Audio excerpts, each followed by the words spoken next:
Yep. All right. And tweet. And then we're going to go into this one. And come on me. There we go. Because I forgot to add this, I'm going to put that in there.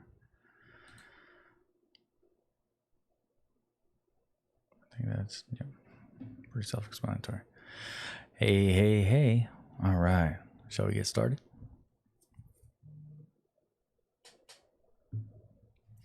We're gonna get it. I don't have a screen yet. I haven't worked on any of this part yet, so I'm going to do this. I forgot to do this part.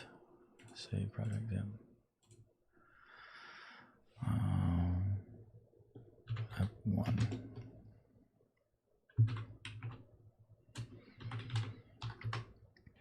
And we need to open this part up because this is kind of important. All right, for those who are joining us, which I have no idea. I haven't even done that part because I'm way behind schedule. Boom. We are going to talk about Star Trek. Yeah. Star Trek.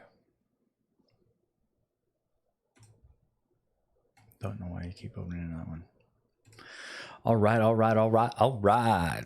How we doing today? I am too close to the camera, and we're going to fix that right now. Hello. I'm David, and this is Notta Trek.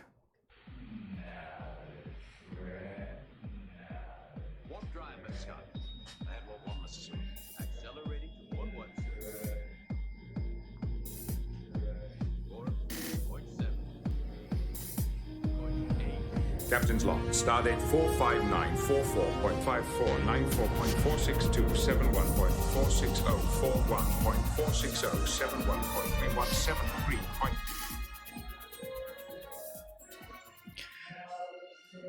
Hello, this is David, and I am talking to you through the microphone because I have that capability. And this is not a trek. I am going to break down every episode that I've ever watched of Star Trek from start to finish, as much detail as I possibly can as I've watched them. Today is my very first time ever watching Star Trek. A couple weeks ago, I asked Twitter to give me some insight of which Star Trek I should start with, and they all pretty much unanimously decided to watch all of them. There was not one that said, oh no, you should watch this one and no other. However, we did get a favorable Trekkie alliance for Star Trek Next Generation, and that's what I decided to watch. With almost, I think it was 59% of the vote going towards Star Trek Next Generation, following up with other Star Treks, which I wasn't aware that there was as many Star Treks as there are, such as Deep Space Nine. Had no idea that was a Star Trek television show. I was under the assumption that Deep Space Nine was like Battlestar Galactica or a different variation, but no, that is Star Trek. Good to know. So this is going to be my breakdown of what I watched, my understanding of it, and hopefully I can get enough insight and be able to break down maybe enough to where if somebody who isn't into Star Trek can have a better understanding of what this Star Trek and how it applies to our daily life. Every episode, I'm going to break down the characters in the character building aspect. How long it takes, in my opinion, to understand who is who, and the world building. So I'm actually really excited about this one. This episode was about an hour and 30 minutes long. I took 2 breaks to kind of break them up into 30-minute sections, and each section gave me enough information to go, okay, all right, this is what this section is for. The introduction. We first meet Captain Picard in this section, and he seems a very arrogant. We actually don't even know he's Captain Picard till the first 35 minutes. Like, I didn't know his name until 35 minutes into the show. All I knew is he was the captain. He was kind of an asshole, and very, very much a person who didn't have the willing to be questioned. So, how do I break that down? He wasn't a very pleasant person, in my opinion. He is straightforward, which I kind of like, and I think that we learn quite a bit about him and his humanity shortly into the second act. So let's go ahead and break down. In the first act, all right, we have Q, who arrives because there's a digital net of some sort that allows Q to Q basically is able to stop them because he outsmarts them, which I don't understand. Q seems to be one of the most intelligent beings of the time, to the point where he calls humans primates, and this is one of my favorite things. But you can't deny that you're still a dangerous, savage child race. A dangerous, savage child race. I mean, when you get called that, like, how do you stand up to that? You're like, yeah, no, that's exactly who we are. We are dangerous, savage. But you can't deny that you're still a dangerous, savage child race. A dangerous, savage child race that we are. And Q basically is the most intelligent being who has the capability of, I guess, transporting. Okay, so everything I know about Star Trek is beam me up, Scotty, live long and prosper. And I thought I would hear that in the first episode. No, that was not the case. Apparently, Scotty isn't a character in this series whatsoever. And I did that on 2 seconds of research after the show. So,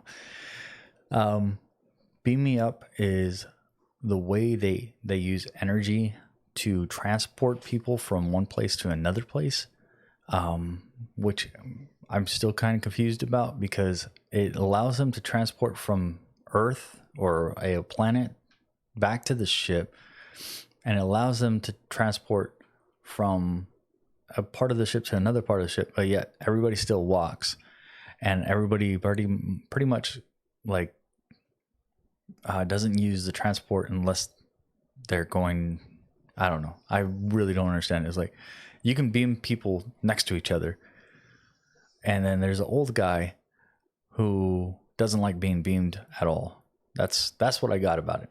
It's you spread your energy throughout the worlds, and they use that. So going back into Act 1. Sorry, I didn't mean to get distracted. But going back into Act 1, Q comes in, challenges everybody, basically decides that he's going to what's it called? He's going to cause the human race to basically be judged on actions of their time, of the past. So what I think is funny is we still have that, right? This is still an ongoing thing. You know, But you can't deny that you're still a dangerous, savage child race. we still have that humanoid savage race where there's that superior. And what I think is funny is like today, we have people who don't want to be held accountable for actions performed like 80 years ago or less. This is supposed to be done 300 years ago, or I think Picard says, well, that was 400 years ago, to the point where Data actually has to mention where this law comes in effect. In the year 2036, the new United Nations declared that no Earth citizen could be made to answer for the crimes of his race or forebears. Objection denied. Okay, so listen to that again. In the year 2036, 2036. All right, that is literally going to be we're in 2020 right now, so 16 years from now that people are not going to be held accountable for their past. That, if you put in perspective, that's not a long time. This show was made in 1987, and if you have never watched Star Trek, this show basically doesn't give you a whole lot of information to go off of, like why are they there, and especially this episode. So I didn't know exactly what they were doing. I knew that they were trying to build onto the Federation, and I think this was the USS Enterprise was the name of the ship. Enterprise. So this life form Q is saying, no, you are still going to be held accountable for your actions. So I thought that was kind of cool. In my opinion, I think that's really cool. You don't get away from your actions. You kind of have to hold up to them eventually, right? So in Act 1, he's the judge. They try to outrun him, and they can only get up to warp 9.5, which I don't know exactly what warp 9.5 is, but warp 9.5, in my opinion, I guess isn't fast, especially when... Torpedoes ready, sir. Hostile now at warp 9.8, sir. Our velocity is only 9.5, sir. projection, sir. We may be able to match hostiles 9.8, sir, but at extreme risk. So 9.8, they can get up to 9.8. All right. They're at extreme risk. I don't know what that means. Does that mean that the ship's going to go down at 9.8? Can it be sustainable at 9.8? Is it going to tear apart at 9.8? And then how fast is warp 9.8? I'm sure that there's going to be somebody explain to me why 9.8 is like super fast and stars move and all that stuff. I don't get that part. I still don't understand that. But what I do know is they are traveling at warp speed 9.5, and they are still trying to outrun him, but he's catching up at 9.8. Once they are able to get up to 9.8, he's able to get up to 9.9. So still exceeding the speed limit that their Starship Enterprise can even go. That's why. I just got why it's SS Enterprise. Because it's Starship. This is why I wanted to watch this, because I've never watched any Star Trek. So SS Enterprise stands for Starship Enterprise. I just made the connection. Is it better for the ship to outrun it? I don't know. But what Picard does is he then goes in and breaks the ship apart. He takes the children and families and puts them on to the saucer. I think that's what they call it, the saucer. And basically takes the bottom half, which I guess is the battle command, and does a separation of the two. And then he stops the ship. He stops the battle section. He fires torpedoes to blind Q and the hood. I think that's what they call it, the hood. And then stops it. He then surrenders. And that's the question, like, who's he actually surrendering to? Is he surrendering to the hood or to Q? It seems like Q is the hood itself. So is Q, in my opinion, Q is the ship. Q is the magic. Q is the being. But there's not really a breakdown of who Q is. He can transport without a transportation device. He can beam himself up and down.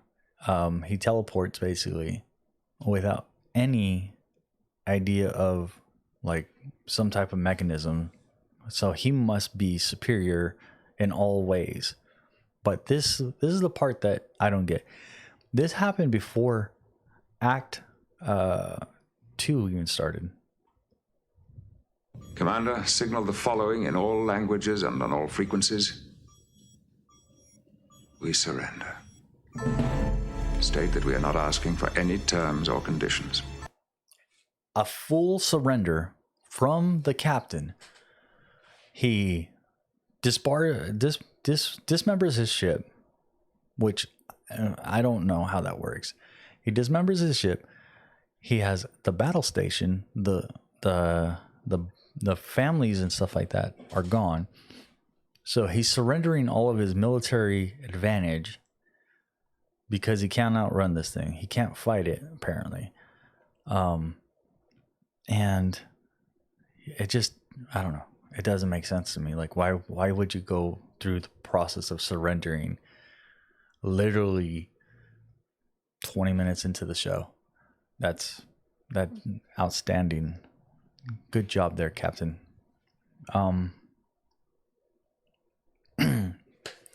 Going into Act 2. Act 2 was kind of a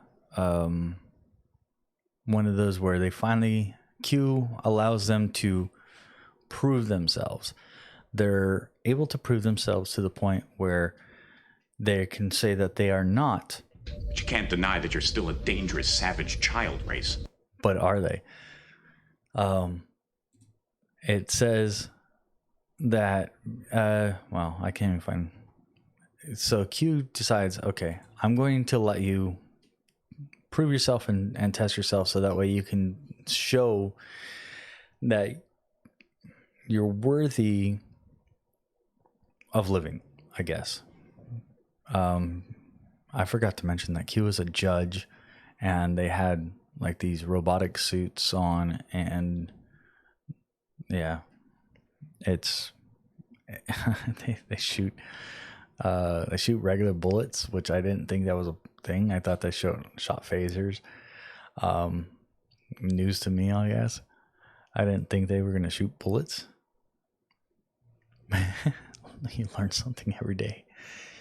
But yeah, so Q allows them to get free and prove themselves, and then he tests them, or he doesn't test them, but then they go down to this planet that's trying to seek I don't know if it's asylum or to be part of the Federation. That's what it is. They're trying to become part of the Federation, and they have this space station where basically it is like built out of material that no one's ever seen or heard of, and it's just magnificent. There is, like, if you want something, it just shows up.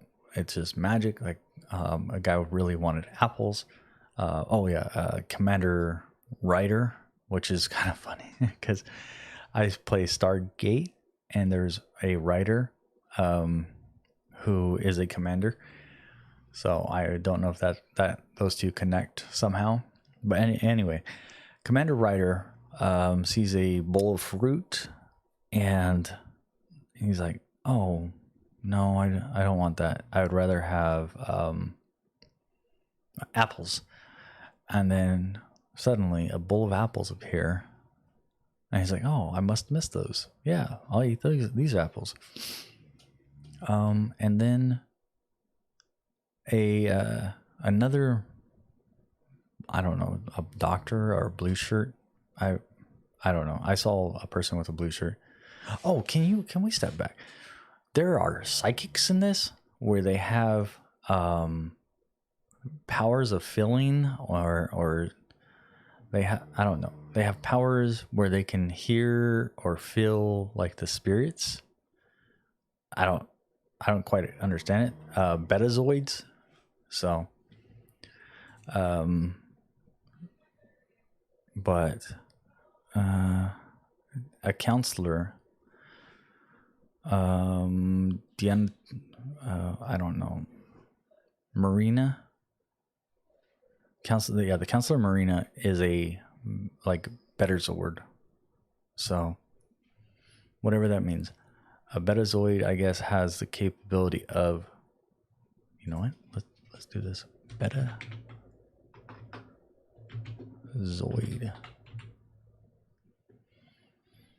Okay, we're gonna find out what a Betazoid is.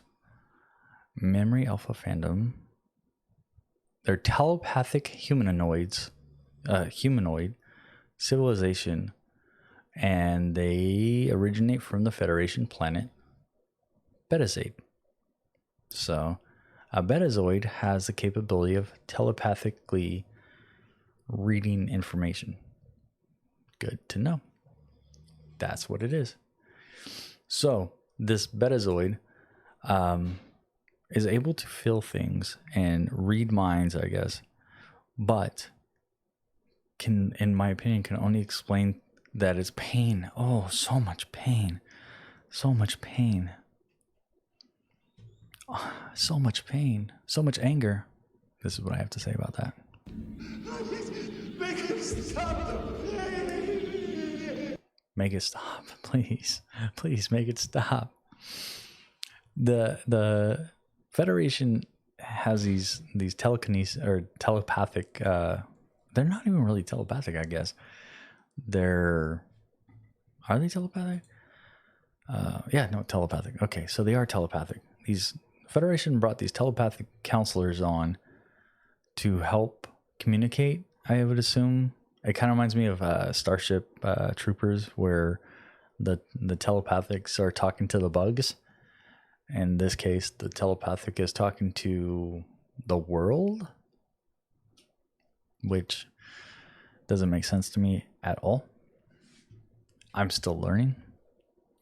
It's interesting, but doesn't this Betazoid is an individual who is talking to or feels the world, and then it feels another spaceship that arrives in Act 3, and the spaceship and the world also happen to be mates. They happen to be the same type of creature. Either way, it is it's a crazy world. As far as this world building, I learned about 5 characters. I've learned about this Captain Picard. Captain Picard is a loner. He was not family oriented, and from what I understand, he has issues with children. And Riker is going to help him understand how to interact with children. So we learned about Commander Riker. Commander Riker is kind of a I'm going to protect everybody, including you, Captain, which is kind of cool. He seems to be very loyal. And oh shoot, how do I forget this? All right, so they talk about communism, which is kind of an ironic thing because the show is done in 1987. They break out a military uniform from like the 1980s, which is against like the Cold War at the time. And then he says, oh, that was 400 years ago. How do you hold us to a judgment from 400 years ago? All right. So we know that now it's a world that's 400 years past the Cold War. But and then they can't be held responsible for anything that they did from 2036 to basically anything previous to 2036. And it's, to me, it's such an unusual thing when you have like a turn, or you have a world, and they like, you can see how it becomes dated, right? Because there's so many things that happen after the 2036, or there's so many things that happened after 1987 when this show is created, like for instance the Iraq War, 9/11, or any of those things, to the point where like you could have used any of those other things had you known, had it been actually a timepiece of the future or whatever it may have been. I kind of wish I knew when it was supposed to be, what year it was supposed to be in. I don't know. That's kind of disappointing. What year was Star Trek? I really don't know. You'd think it would be in Wikipedia, but it's not. All right, let's do this. We're going to go to IMDb real quick and find out what it just says 1987, because that's the year that it was created.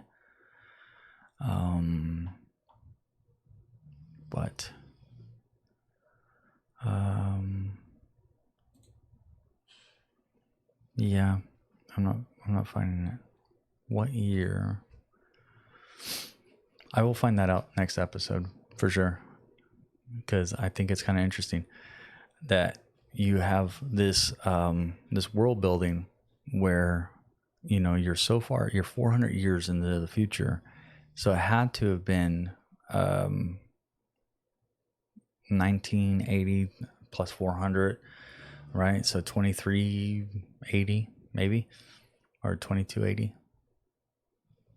Yeah, 2280 would be right. I'm very good at math, as you can tell. So this world building 400 years into the future, still held responsible as a... But you can't deny that you're still a dangerous, savage child race. A dangerous, savage child race. So I think it's kind of interesting that, you know, this, and you know, as a supreme being, like, you would think that the supreme being would be so far advanced in information that he wouldn't even recognize that anymore. Like, why would they hold back that? I don't know. It's interesting. So in Act 3, there is a spaceship that arrives. It starts bombing a group down, I can't remember what they're called, Banshees or something like that. And the Banshees are getting eradicated by this spaceship. The spaceship happens to be a life form. When they beam onto it, they can all they feel is anger and feel like basically they just feel anger, so much anger. She just feels anger, and that's all she feels. But they were able to recognize the tunnels inside the spaceship that matched the tunnels on the planet. And that's how they were able to determine that the starship needs to send down energy. Wait, I know I missed a part. They were going to shoot it with phasers. Q shows up. Q's like, yeah, no, please do it. Please shoot phasers because you don't recognize it and you are a savage child. That your first actions are to act in war and not act in peace. And then Captain Picard tries to put shields up to protect the planet. And Q takes over the controls from the spaceship and is unable to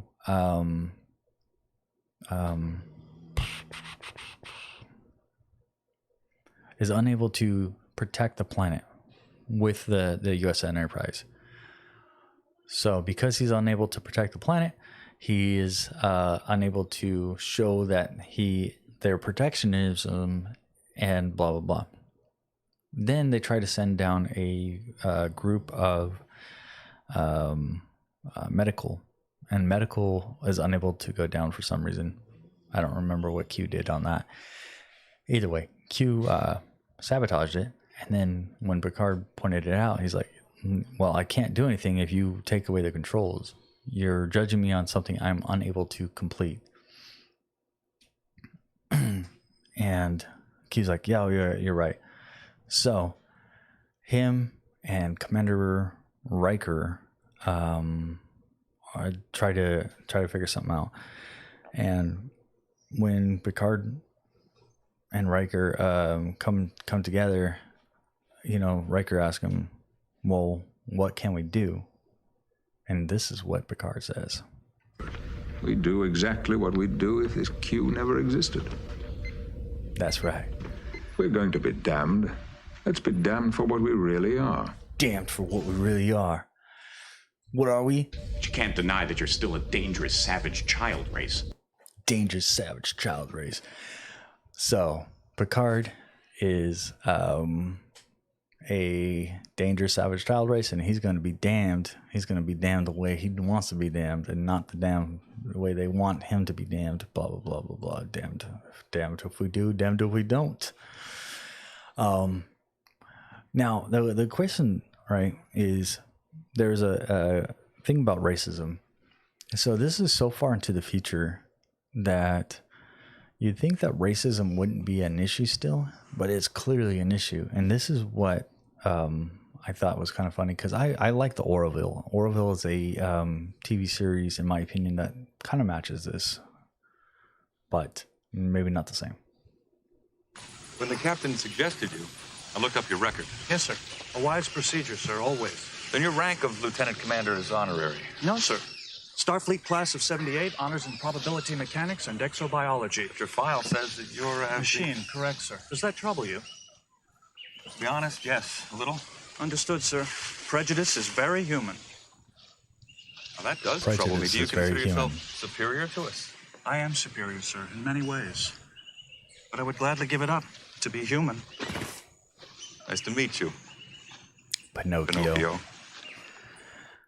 That right there, the Pinocchio, it's an indicator of I want to be a real boy.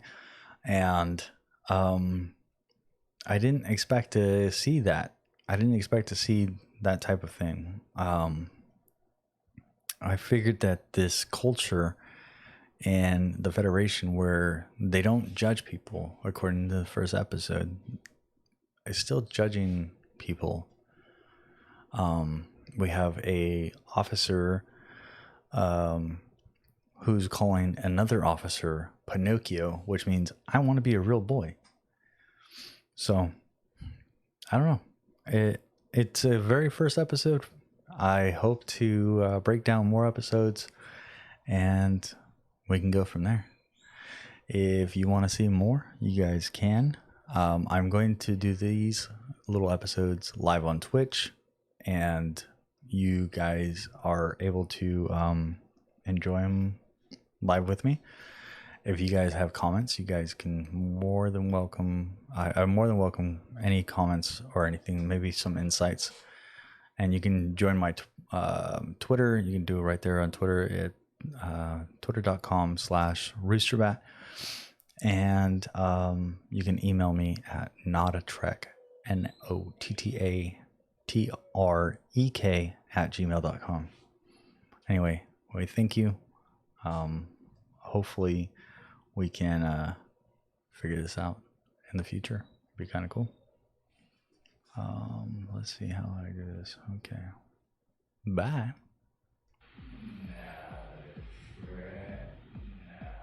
Warp drive, Scott. And what one must assume. Accelerating toward what, sir? 4.7.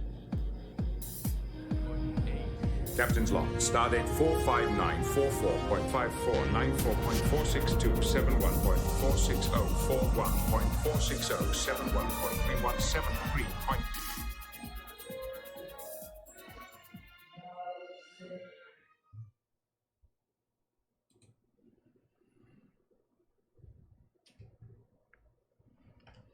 All right. And we're out. I want to make sure I'll get that up. So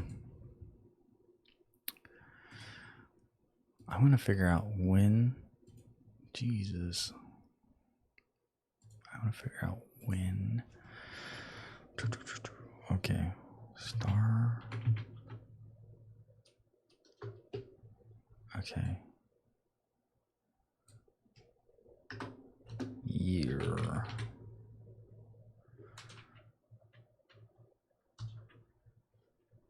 $2364 is the year of Starfleet, or the Star Trek Next Generation. It was 2364 and beyond. 100 years after the original series time frame. Oh, interesting.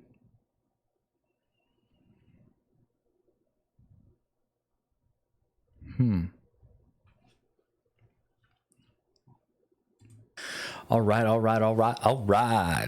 How we doing today?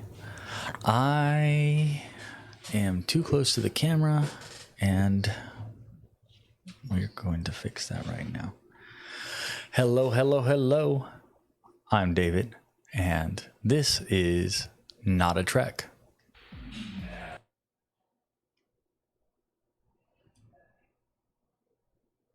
Let's go ahead and delete that part because, yep. This is Not a Trek. Not a Trek. All right. You can beam people next to each other.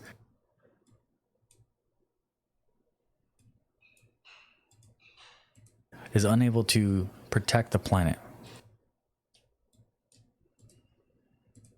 No, sir. Starfleet.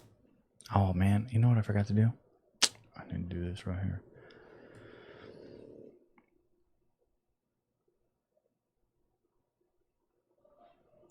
Okay, I need to add a track.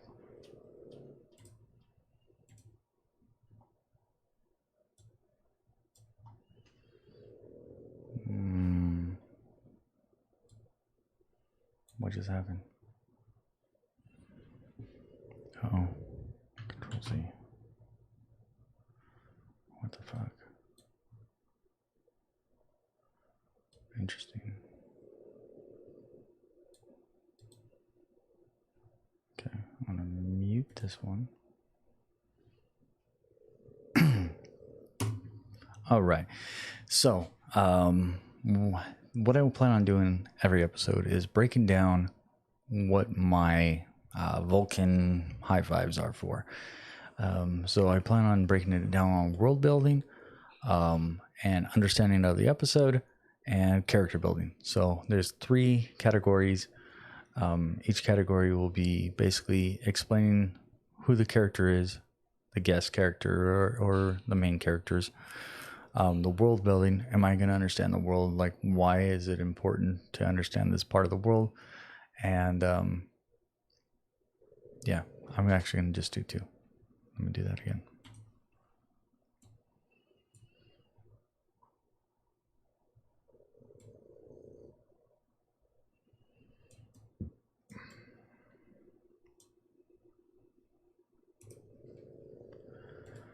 New track.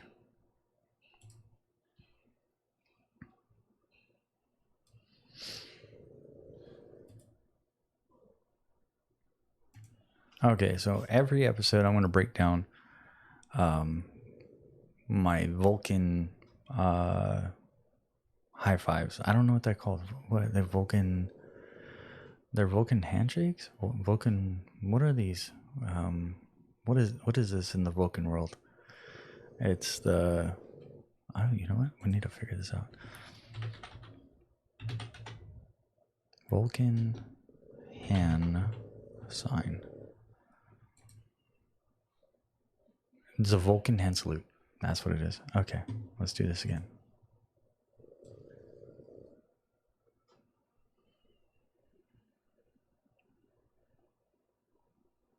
There it is. Delete.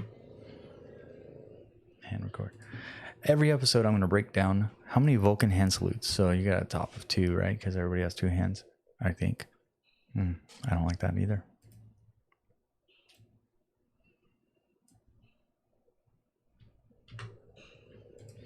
Every episode I want to break down into Vulcan hand salutes. So we can be able to determine whether or not it had good character building and good world building. So that way a person who doesn't know Trekkie would be able to understand it. And it'll be 5 Vulcan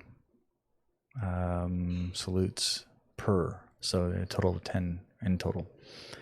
And the world building, I think that this world had, in my opinion, a lot to desire. I didn't quite understand it, especially because it took me a long time to figure out that the world was magical. But once I was able to figure it out, I guess the world basically explained what to expect. So I would give that probably 4 Vulcan salutes.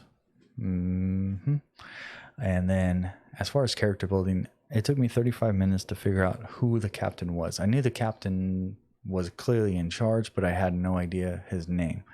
I still don't know most of the characters. I know who Riker is, and I know that there was a kid who I'd assume is Will Wheaton because of I think it's Will Wheaton because of Big Bang Theory.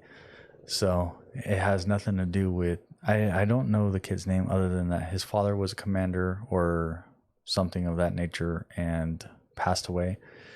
So in character building, I'm going to give it 2 Vulcan salutes, and today's total will be right at 6. So yeah, I'm going to call that what we got. Vulcan of 6 out of 10.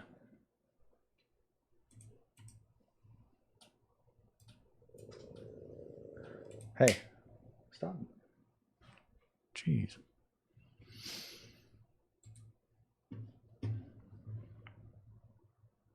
Okay.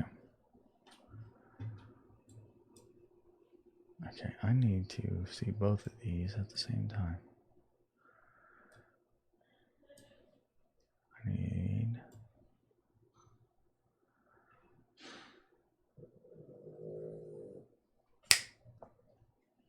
My dogs, man. They're the loudest freaking kids in the world. Like, oh, must you snore now? Yes. Yes, we must. I don't even know if this makes any sense. So we're cutting this. We're muting this.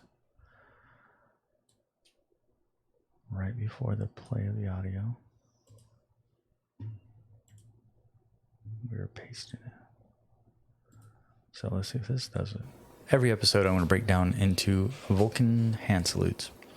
So we can be able to determine whether or not it had good character building and good world building, so that way a person who doesn't know Trekkie would be able to understand it. And it'll be 5 Vulcan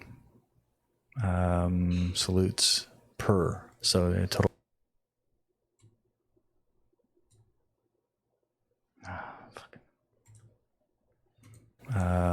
salutes per, so a total of 10 in total. And the world building, I think that this world had, in my opinion, a lot to desire. I didn't quite understand it, especially because it took me a long time to figure out that the world was magical. But once I was able to figure it out, I guess the world basically explained what to expect. So I would give that probably 4 Vulcan salutes. And then as far as character building, it took me 35 minutes to figure out who the captain was. I knew the captain was clearly in charge, but I had no idea his name. I still don't know most of the characters. I know who Riker is, and I know that there was a kid who I'd assume is Will Wheaton because of, I think it's Will Wheaton because of Big Bang Theory. So it has nothing to do with, I don't know the kid's name other than that his father was a commander or something of that nature and passed away. So in character building, I'm going to give it 2 Vulcan salutes, and today's total would be right at 6. So yeah, I'm going to call that what we got. Vulcan of 6 out of 10. Warp drive, Scott. I have what one must assume. Accelerating toward 1-0. 4.7. 4.8. Captain's log. Stardate 459.449.4.46041.46071.317.3.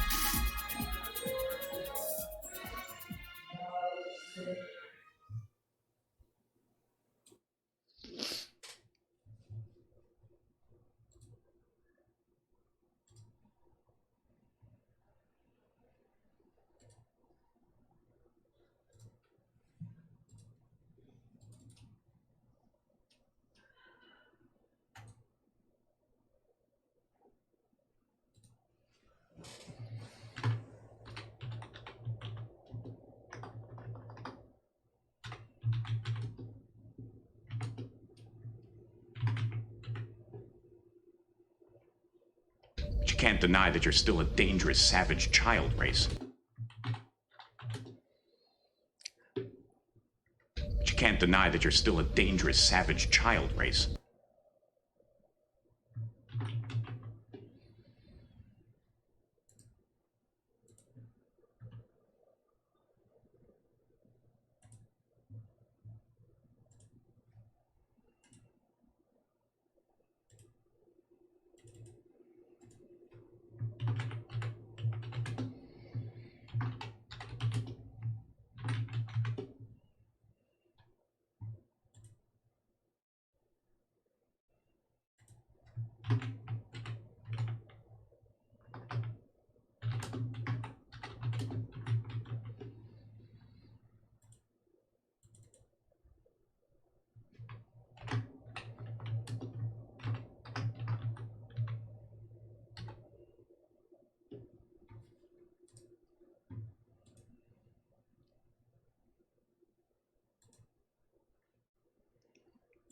Before I forget, if you want to listen to each one of these episodes as they come out, you can listen to them on our Patreon. They're going to be exclusively on our Patreon until all the episodes have been recorded, and then they will be released through our website. So you can go to patreon.com/roosterbat. This will be part of the Roosterbat family. Thank you.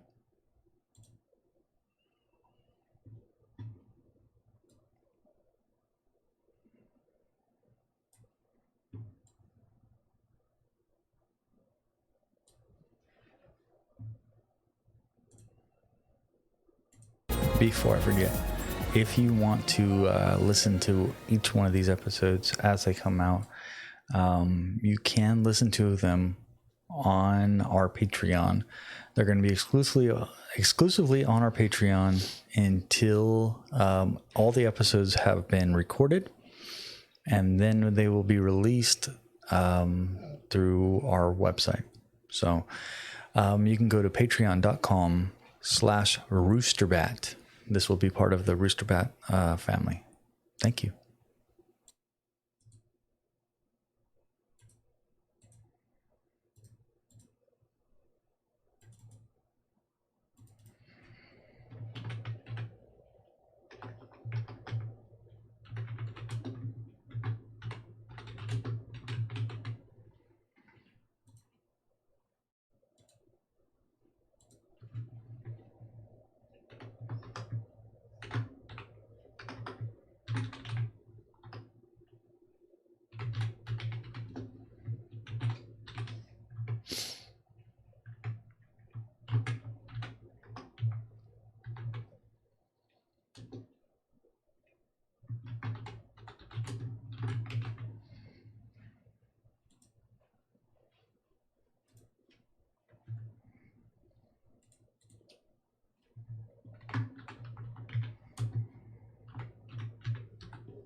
I am live.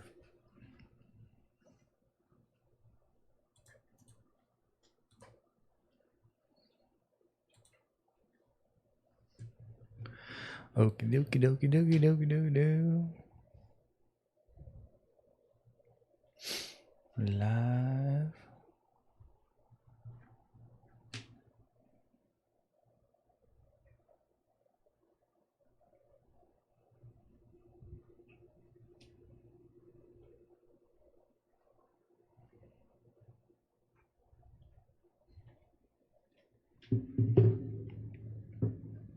All right.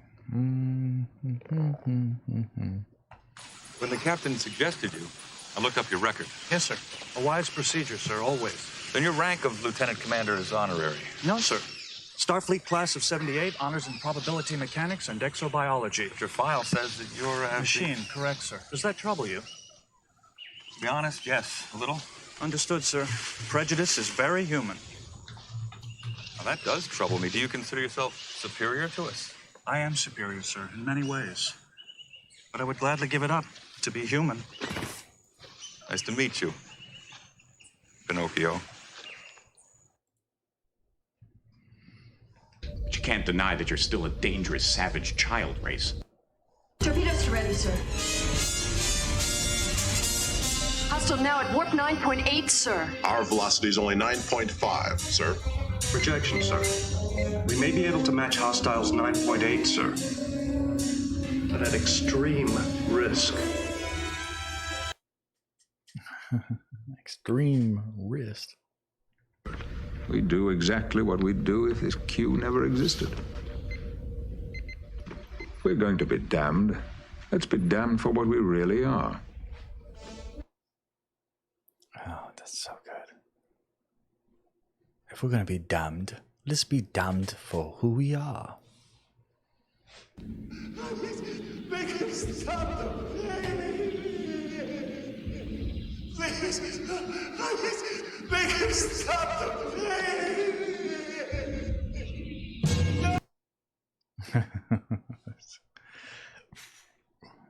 Yeah. Okay. So we had fun. I had fun. Let's go ahead and stop streaming. Bye.